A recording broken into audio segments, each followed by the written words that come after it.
আসসালামু আলাইকুম। ৯৬ পৃষ্ঠায় সৃজনশীল অঙ্ক রয়েছে ১৭ নম্বর থেকে। ১৭, ১৮, ১৯, ২০ এই সৃজনশীল নাম্বারগুলো আমরা সমাধান করব। এখন আমরা দেখব ১৭ নাম্বার।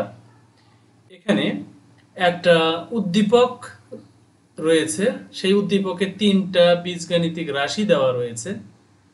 প্রথম নম্বর কাজ হলো ক নাম্বারে প্রথম রাশিটিকে মানে এই রাশিটিকে লঘিষ্ঠ আকারে প্রকাশ করতে হবে। তারপরে খ এবং গ আমরা পর্যায়ক্রমে প্রশ্ন বুঝবো এবং অ্যান্সারগুলো বা সমাধানটা বুঝে নিব। কিন্তু এখানে দেখো এই জায়গায় একটা ভুল রয়েছে বইয়ে, এখানে জাস্ট টাইপ করতে ওঠেনি। এই জায়গাটা একটা স্কোয়ার আর এখানে হোল স্কোয়ার তো আছেই। এখন আমরা চলে যাব ক নাম্বারে, প্রথম রাশিটিকে লঘিষ্ঠ আকারে প্রকাশ করো। আমরা প্রথম রাশি যেটা দেওয়া আছে এইটা আমরা এখানে তুলে নিব। তুলে নেওয়ার পরে এটাকে আমরা দেখতে পাচ্ছি সূত্রের সাথে মিলে যাচ্ছে, নিচেরটা হুবহু মিলে গেছে আর উপরেরটা একটু স্কোয়ারের উপরে স্কোয়ার দিলে দেখো আমাদের পাওয়ার 4 হচ্ছে। এই জন্য এ স্কোয়ারকে এ মনে করো, বি স্কোয়ারকে বি মনে করো, তাহলে A square minus B square, A square minus B স্কোয়ারের সূত্রের সাথে মিলে গেল। এখন আমরা এই A square minus B square সমান A plus B into A minus B, এইভাবে এই সূত্রটা ভাঙালাম। আর এটা তো A minus B whole square, direct একটা সূত্র।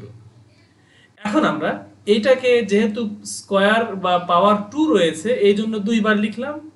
আর এইটা যা আছে তাই, এটা ভাঙানোর দরকার নাই, ভাঙালে আরো বড় হয়ে যাবে। এইটাকে ভেঙে এ plus B into A minus B লিখলাম। এখন কাটাকাটি করব, উপরের একটা এ মাইনাস বি নিচের একটা এ মাইনাস বি কেটে দিলাম, আর কাটা যাচ্ছে না, যেগুলো রইল এটাই হলো অ্যান্সার। তাহলে এই যে লঘিষ্ঠ আকারে প্রকাশ করলাম কেটে ছোট করলাম। খ নাম্বারে বলেছে যে দেখাও যে বা প্রমাণ করো যে রাশি তিনটির গুণফল এত, মানে এই তিনটা রাশিকে গুণ করলে গুণফল এত হবে, এটা আমাদের দেখাতে হবে। তার মানে আমরা বলতে পারি যে এইটা গুণন এইটা গুণন এইটা সমান এইটা, এটা আমরা প্রমাণ করব। কিন্তু এখানে প্রশ্নে এখানে স্কোয়ার হবে। যাই হোক, তোমরা এখানে স্কোয়ার দিয়ে অঙ্কটা যদি না করো তাহলে কিন্তু মিলবে না। আচ্ছা, তাহলে প্রদত্ত রাশি তিনটি যেগুলো দেওয়া রয়েছে আমরা এগুলো লিখে নিলাম, তিনটা রাশি।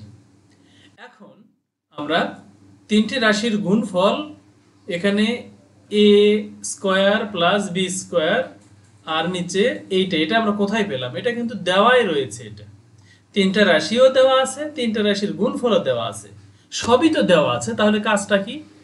কাজটা হলো এটা যে বলেছে যে এই তিনটা রাশি গুণ করলে এটা হবে, এটা আমাদের প্রমাণ করে দেখাতে হবে, গুণটা করে দেখাতে হবে।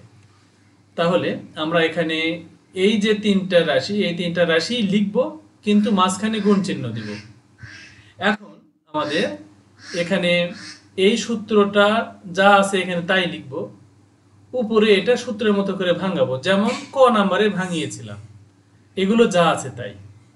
আবার এখানে দেখো এই সূত্রটা ভেঙে লেখা হয়েছে, এই সূত্রটা ভেঙে লেখা হয়েছে, আর উপরে কিন্তু যা আছে তাই। এখন এইটাকে ভেঙে আমরা এটা কিন্তু ক নাম্বারেই করেছি, জাস্ট এগুলো একটু তুললাম, আর এগুলো একদম যা আছে তাই। তারপরে এসে আবার এটা ভাঙালাম ক নাম্বারের মতো। এখন আমরা এইগুলোকে কাটাকাটি করার চেষ্টা করব। এরপরে দেখো এইটা আর এইটা কাটা যাবে, এ প্লাস বি কাটা যাবে। এরপর এই যে এ প্লাস বি এই দুটা কাটা গেল। এরপরে আমাদের কাটাকাটির পরে যেগুলো রইল সেগুলো এখানে ফ্রেশ করে তুললাম। তোলার পরে দেখতে পাচ্ছি যে নিচে একই জিনিস দুইবার আছে, এটাও যা এটাও তাই। দুইবার না লিখে জাস্ট একবার লিখে উপরে ছোট্ট করে 2 বা পাওয়ার 2 বা স্কোয়ার দিয়ে দিব। এখন দেখতে পাচ্ছি এটাই কিন্তু সেই গুণফল, খেয়াল করে দেখো। তাহলে এটাই যদি সেই গুণফল হয় তাহলে এটা আমাদের প্রমাণ করে দেখানো হলো। জাস্ট ব্র্যাকেটে প্রুভড বা শোড এই কথাটা লিখে দিব। আর এটার কিন্তু অ্যান্সার হয় না, কারণ আমরা জানি যে প্রমাণ করো যে দেখাও যে এই কথাগুলো থাকলে এটার কোনো অ্যান্সার হয় না, জাস্ট ব্র্যাকেটে প্রুভড বা শোড কথাটা লিখে দিতে হয়। এখন সর্বশেষ গ নাম্বার, প্রথম রাশিকে মানে এই যে প্রথম রাশি এটাকে এইটা দ্বারা ভাগ করে যে ভাগফল হবে তার সাথে এটা যোগ করো। তার মানে আগে এইটা আর এইটা ভাগ করব, করে যে ভাগফল পাবো তার সাথে এটা যোগ করব। আমরা প্রথম রাশি কিন্তু ক নাম্বারে একটু সাইজ করে নিয়েছিলাম। তো প্রথম রাশি এখানে যেটা দেওয়া আছে সেটাই লিখব। লিখে আমরা লিখব প্রশ্ন মতে এইটা ভাগ এইটা যোগ এইটা। এটা একটা আমাদের সরল অঙ্কের মতো হয়ে গেল। এখন এটাকে আমরা সমাধান করব। জাস্ট ক নাম্বারে যেভাবে সমাধান করেছিলাম এইটা, সেটা আমরা একটু পরে করব। এইটা এখানে দেখো এ square B A B square, তাহলে এইটা আমরা নিচে নিয়ে আসলাম কেন? কারণ ভাগটাকে গুণ করে দিয়েছি। আর এইটা নিচে ছিল উপরে আনলাম কেন? ওই একই কথা, ভাগটাকে গুণ করে দিয়েছি, এই জন্য এই দুটা উল্টে গেল আর এটা যা আছে তাই থাকলো। এখন আমরা এইটা দেখো এ নাম্বারে যেভাবে ভেঙেছিলাম এইভাবে ভাঙালাম। এই দিকে আমাদের এইটা সমান A plus A minus B whole square. আর এইটাকে একটা জিনিস দেখো যে এ কিউবড প্লাস এ স্কোয়ার বি, এই যে এই জোড়ার মধ্যে মানে এইটা আর এইটা মানে এই যোগ চিহ্নের বামেরটা আর ডানেরটা এই দুটার মধ্যে এখানেও এ আছে এখানেও এ আছে, এখানে তিনটা এখানে দুটা, কিন্তু কমপক্ষে দুটা এ এখানেও আছে এখানেও আছে, এই জন্যে দুটা এ বা এ স্কোয়ার কমন নিলাম। কমন নেওয়াতে এখানে একটা এ থাকে আর এখানে এ স্কোয়ার থাকে না, এখানে চলে গেছে, শুধু বিটা এখানে থাকবে। এই যোগ চিহ্ন এখানে আনো, খেয়াল করে দেখাও এখানেও দুটা বি এখানেও দুটা বি কমন আছে, তাহলে বি স্কোয়ার বা দুটা বি কমন নিলাম। নেওয়ার পরে এখানে থাকলো এ, এই প্লাস আসলো, আর এখানে তিনটা বির মধ্যে দুটো এখানে গেল একটা এখানে থাকলো। খেয়াল করে দেখো এ প্লাস বি মিলে গেছে, মানে আমাদের এটা কমন নেওয়া ঠিক আছে। যদি এখানে এ প্লাস বি আর এখানে যদি অন্য কিছু হয় মাইনাস বি বা অন্য কিছু হয় তাহলে কিন্তু মানে ভুল হয়েছে বলে আমাদের ধরে নিতে হবে। আর এটা যা আছে তাই। এখন আমরা এখানে এসে এটা যেমন এ নাম্বারে মানে ভেঙেছিলাম ঠিক সেইভাবে এখানে ভেঙে নিলাম। আর এইটা ভেঙে এটা কেমনে হলো?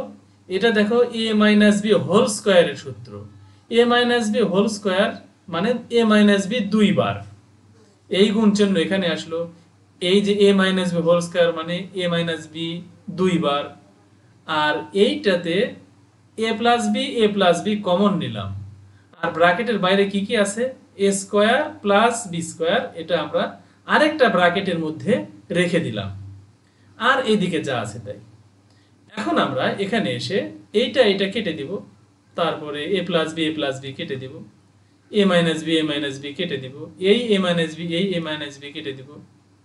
তাহলে যেগুলো কাটা গেল না সেটা আমরা এখানে লিখে নিলাম। এখন দেখো এই নিচে সবগুলোই কেটে গেছে, মানে জিরো হয়ে যায়নি, ওয়ান আছে, এটা কিন্তু ভুলে গেলে চলবে না। এখন এই যোগের কাজটা আমাদের করলেই কাজ শেষ। তাহলে এই নিচের ওয়ান এটা রাখা না রাখা একই কথা, রাখলেও কোনো সমস্যা নাই। তাহলে এখানে আমাদের আসলে ওয়ান ছিল, সেটা দেখো এখানে মনে করো যে নিচে ওয়ান আছে, তাহলে সেই নিচের ওয়ান আর এ প্লাস বি লসাগু করলে এ প্লাস বি হবে।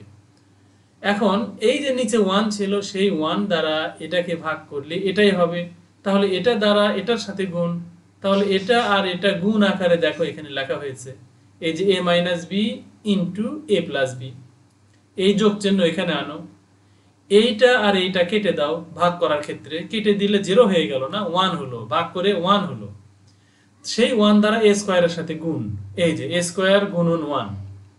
পরের লাইনে আমরা এই দুটা মিলে এ স্কোয়ার মাইনাস বি স্কোয়ারের সূত্র, আর ওয়ান দ্বারা এটাকে গুণ করলে এ স্কোয়ারই হবে, নিচে যা আছে তাই। এখন এই একটা এ স্কোয়ার এই একটা এ স্কোয়ার, দুটা এ স্কোয়ার মাইনাস বি স্কোয়ার যা আছে তাই, নিচে যা আছে তাই, তার মানে এটাই হলো আমাদের অ্যান্সার। এই হলো আমাদের সৃজনশীল অঙ্ক। আসলে সহজ, কিন্তু মানে রেগুলার প্র্যাকটিস করতে হবে। তোমরা অবশ্যই ভিডিওগুলো প্রথম থেকে দেখা শুরু করবে প্লে লিস্টে গিয়ে, এবং রেগুলার কমপক্ষে 1 ঘন্টা সময় তোমরা মানে এই চ্যানেল থেকে তোমরা যদি দেখো তাহলে অবশ্যই তোমাদের উপকার হবে। এবং তোমরা কিছুদিন পর খেয়াল করবে যে তোমরা আগের চেয়ে অনেক ভালো হয়েছে। যাই হোক, এখন একটা হোমওয়ার্ক করো যে এক্স মাইনাস ওয়াইকে এই ভগ্নাংশের সাথে যোগ করলে কত হবে, এই সরল অঙ্কটা করে জাস্ট উত্তরটা কমেন্টে লিখে দিবে। সেই সাথে এই ভিডিও এখানে রাখছি। আল্লাহ হাফিজ। আসসালামু আলাইকুম ওয়া রাহমাতুল্লাহি ওয়া বারাকাতুহু।